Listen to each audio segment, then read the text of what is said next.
Now, in the same tier, Yes. this man, too, Right. is an explosive wide receiver, number one. Your number two wide receiver in this year's draft class is... We're staying at LSU. Oh, my. It's Brian Thomas Jr. from LSU. Yes. I mean, where do I start? First off, has the size and look that you would expect from a guy that's top 10, top 12 in the draft conversation, right? I think that's where it starts. But then after that, when you get into, the look of the player, the body, I mean, it's a specimen, right? He's got a look of A.J. Brown to him and me. And maybe not quite as thick as A.J. Brown, right? But a similar look and maybe even a hair more of a speed look. Right off the bat, right? The speed is elite. It's legit every bit to what his combine numbers say, 4.33, right? With, I believe it was, a 1.50 10-yard split. All that matches up, everybody. He is every bit that explosive, if not even more, right? Now, getting off the line of scrimmage, jump cuts, doing any of that, releases are phenomenal, and the ability to get on top of DBs or run by them is as good as anybody in the draft. It might be better than Malik Neighbors, because when he opens up, man, does he cover a lot of ground because of his size, right? After the catch, he's angry. I mean, again, him and Neighbors, to me, where they separate themselves, when they catch the ball, they are looking to score every time. Doesn't matter what it is. I caught a 5-yard route. I think I can make this guy miss and go up the sideline for 70, right? I caught a slant. I think I can run up the middle here and split these safeties and go for 70. That's where they're both different in my ability. So his ability to stack receiver DBs when he gets down the field, the releases are phenomenal. And then for a bigger guy that's 6'3", 209 pounds, right, and can run the way he can, one, knows how to change speed, but two, really can stick his foot in the ground and cut. Right? It's not like Malik Neighbors, because Malik Neighbors is like put it on a reel type stuff at times, right? This guy, though, still, for the bigger receivers that we're talking about and this explosive type of guy, man, he has still got the ability to be a great route runner. He is a very good route runner. He needs to learn a little nuance, if I'm going to be picky here, about how to attack leverages, maybe how to lean a DB one way and set him up a little bit sometimes, right? That's something where, again, Marvin Harrison Jr. has a little bit of advantage of him in that area. But, the rest of the department, man, when you're talking about, again, explosive, acceleration, 50-50 balls, right? And then the intermediate route running is all really top-notch, let alone knowing how to use his body and shield people and catch the jump balls. I mean, I don't know how much you watched, but I know if you watched, you saw him run by people and you saw him catching jump balls where you were like, wow, that, shit, Jaden just threw that up there and he just went up and got it. You see all of that, right, when you watch his film. The impressive ones for sure. I think there were 34 contested catches for Brian Thomas this past year that PFF noted. He did catch 14 but dropped 20 of them. There are some where you're just like, I would. Yeah, wish he would have played you're that. just like, you are 6'3", 200 pounds. I thought you would come down with that, and you didn't. Maybe part of his game he's still working on, but the traits are there, and we've seen that since his high school days. He was a basketball star in high school. His first football game ever, he was a sophomore, 4 catches, 278 yards, and 3 touchdowns. So they knew right away what they had. The decagon proves that from the combine. So we have gone to the decagon, and I always like when a player has a decagon. That means that he was secure enough in his ability to crush the decagon.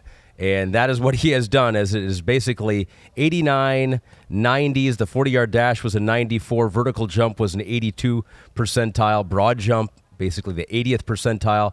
The one thing he did not excel at, bench press. Damn. Did he even do it? He did bench press. He did do it. He did 19 times. So his bench, he needs to become an elite player, he needs to get those bench reps up. And that's just for other wide receivers? Yes. Wow, I'm surprised. I mean, damn, receivers were killing, I guess, the bench press there. They're like, this is the one thing we can beat him on. Let's go. Let's do it. Well, to me, he made the right decision there, right? He was the guy that needed to work out. He was the guy, and again, remember I said this right after the combine. If it's not for Xavier Worthy running 4.21, Brian Thomas Jr. was going to be the guy we all talked about on the Monday after the combine. because to be 210 and 4.33 and the vertical he had and everything along to go along with it and the day he had, he would have stole the show. All right, so that hurt him a little bit as far as Xavier Worthy, but he's the type of guy that should have worked out, right? He's the guy that, like, yes, he knows he's a freak of nature, and he opened up eyes within doing that and put everybody on notice to, like, draft experts, guys who are working in organizations that haven't watched on film yet. They go, damn, I don't know. I haven't turned that guy on, but he certainly looks the part being from LSU. He runs by everybody. He does. Okay? That's the biggest thing. Watch the Florida game. Exactly. He's a weapon. He's a game changer. You give him reverses, you can give him toss sweeps, and he could go to the house, right? He's change of direction ability for a guy his side and his fast is really impressive. Like you talked about with Neighbors, breaks a lot of arm tackles, making cuts in traffic, and people fall off of him, right? The body control is incredible. And then he's extremely twitchy for a guy his size, right? You know, there's other guys in the draft here that are slot receivers that we call the jitterbugs, and I go, I watch that jitterbug, and everybody's calling him a jitterbug, and this big bug over here is more jittery than they are, right? So that's where I look at it. Size, speed, twitch, explosion, yak, ability to stick the foot in the ground, all are, like, really incredible. The ability to explode off the line of scrimmage, gear it down to maybe look like he's about to run a 12-yard or 15-yard comeback, and then put the pedal to the metal again and take off on a double move, or just get the DB to, like, think I might be sitting on an underneath route, right? And then to take off. There's nobody better in the draft than he is at that. I mean, there's nobody. He can go, oh, God, he's about to run a curl route, and all of a sudden it looks like he's about to break down, and then he takes off, and you're like, whoa, right? That's where he is special.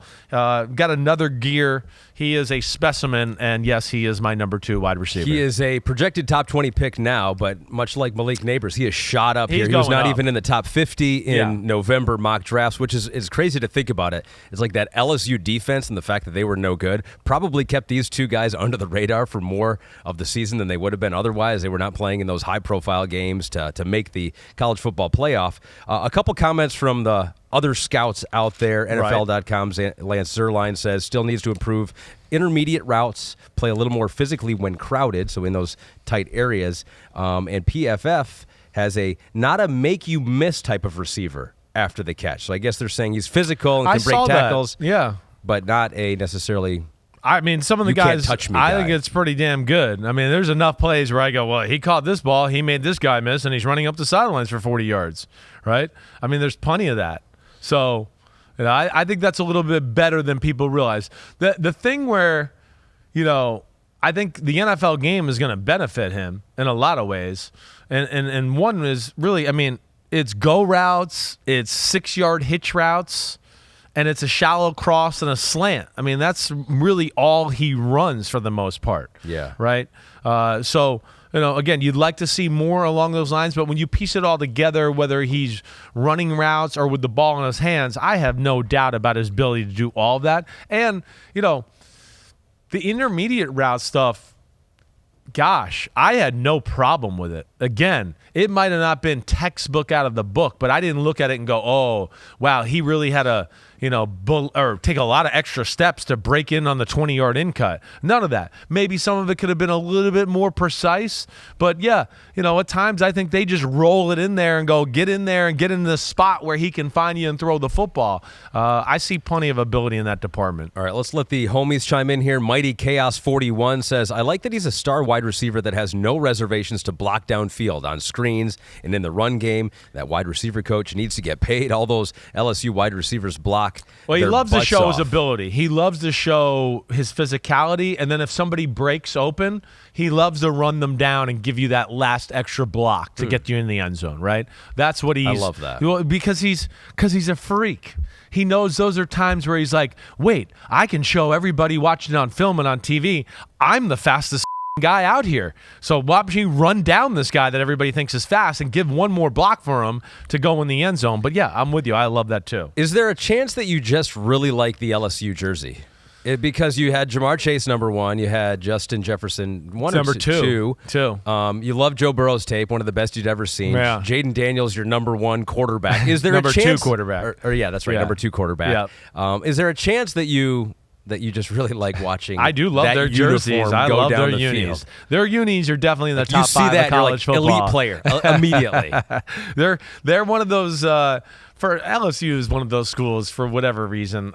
Since I was a kid, they always have a few freaks on the football team. No, always, right? They might have gone through a dry period like in the 90s a little bit where they fell off. Yeah. But, once you got to Nick Saban, early 2000s in that era, it feels like they got a freaky DB or a freaky wide receiver almost every year. Yeah. I do like their unis, but these guys live up to the unis, right?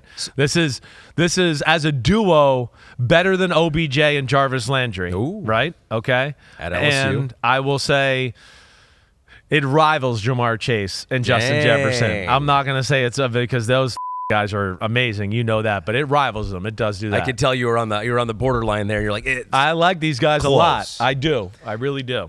So I would ask you a follow-up to that then. Yeah. Does this give you any reservation about your love of Jaden Daniels? Because obviously you saw those guys on the tape and you knew they were freaky, but it certainly makes playing quarterback a whole lot easier when you have 2 guys like this. Yeah, he still makes a lot of good throws, and just like every great receiver, they're not wide open all the time, right? There's plenty of plays where you go, well, that's a tight window. He had to throw it in there, right? So, no. I know we have that, and that's where you got to decipher through it, right? I've had guys where we had Tua in 1 year where I went, people are wide open and the talent's great and there's just not enough of those high-level throws that I like. Joe Burrow with his year, Jamar Chase and Justin Jefferson were open a lot, but there was like 4,000 other throws where it was tight as hell, or how the hell did you read the play that quick and how'd you put that ball perfectly right there in that spot to tell me it doesn't matter if they're separate a lot or whatever. I've seen enough here to know this guy can do it, right? That's where you got to maybe trust a guy like me that's been around it my whole life and trust that I'm looking into that type of nuance, right? Where, Alabama and Tua, I was saying, ooh, this window's kind of tight. Ooh, he didn't want to throw that in there, or he didn't have the control to throw it exactly where he needed to, right? So I don't know if I love that. Oh, it's wide open. Yeah, he hit it. Right. Okay. But that's what I was here for. It's what I was here for, to say, hey, Justin Herbert, nobody was open that same year, right? He's better than Tua. It's just nobody is open, everybody. Yeah. Nobody, right? So I'm here to kind of sift through the bullshit that, let's say, that's out there. Not that I'm always right, but, again, I've been around it and I'm obsessed with it. What's harder for you? Because I never really thought of it this way. Is it harder to evaluate a player who's amongst other great players, or is it harder to evaluate a great player on like a bad team? Yeah, it's more times I feel like that. Yeah. That's harder, right? Because sometimes they just are not afforded the opportunities or not in spots where you can show yourself the right way, right? Puka, I think, was probably a part of that a little bit, right? Just his last year, they weren't great on offense. They didn't have a great quarterback, right? So I think some of that hurt him and probably is what led to my misevaluation and other people, So, yeah, that's more open field and all that. You get to see a bigger canvas for them to work what with. Their greatest artistry is. Right? We just identified some Moneyball for you. Yeah. When you become a GM, go to all those crappy teams, go to the Vanderbilts and just find their best player. And it's like he ends the year with 200 yards receiving, but he's the next Puka Nacua. Perhaps that's it. All right, so that's your Tier 1. Yeah. Tier 1 is closed. Yeah. Those were your explosive wide receiver ones. Yo, homies, what's up? I know it's the offseason, but it's never the offseason on Chris Simms Unbuttoned. Me and Ahmed Fareed are going to be here for it all. We got free agency. We're going to break it all down. The draft, the rankings of positions. Of course, we're going to unpack it all. Hit subscribe, get to my free agency reactions, 2024 draft rankings, and more. Thanks again for watching. Peace out, homies. See you soon.